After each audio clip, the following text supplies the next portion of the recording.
Salam alaikum, bonjour ou bonsoir. Méditation d'un lac qui dort 5. Aujourd'hui, le poème s'intitule Qui a raison, qui a tort, et c'est un réquisitoire contre la guerre, contre cette bêtise majeure de l'humain. Passons à la lecture de ce poème et bonne écoute.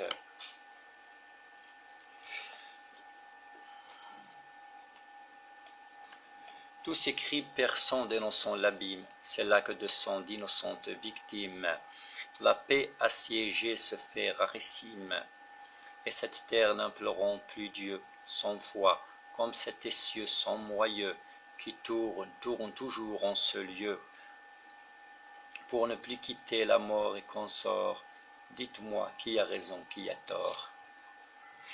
Ces soldats poingués, voués au linceul, derrière les lignes des parents seuls, la guerre, seuls les rapaces la veulent.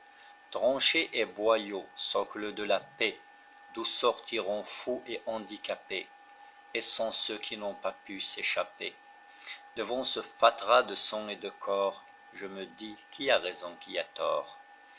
Toute la terre est un lit de procustes, et rivalisant dans l'art d'être injuste, les uns et les autres servent leur culte, celui de se voir l'élu d'une cause, tel le camé qui vénère sa dose, tel cet illuminé qui soudain ose.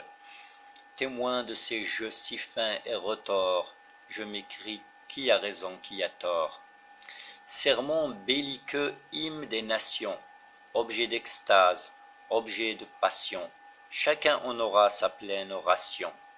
Pourtant la terre suffit aux vivants, à ceux du couchant, à ceux du levant. Alors pourquoi la mort crie au suivant? Saisi d'effroi devant un tel décor, je hurle, qui a raison, qui a tort?